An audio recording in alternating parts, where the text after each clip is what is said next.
дархост аз шаҳрвандон барои худдорӣ аз истифодаи ҳазориспанд дар Русия.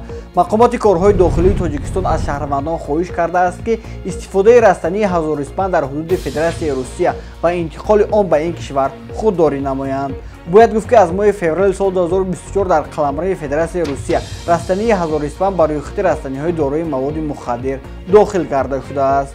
бинобар ин гардиши ғайриқонунӣ ва истифодаи ин растанӣ бо мақсади шахсӣ ва тиббӣ манъ буда, тибқи моддаи 231 Кодекси ҷиноятии Федератсияи Русия ҷазо дар шакли ҷарима ё ҳабси маъмурӣ пешбинӣ шудааст.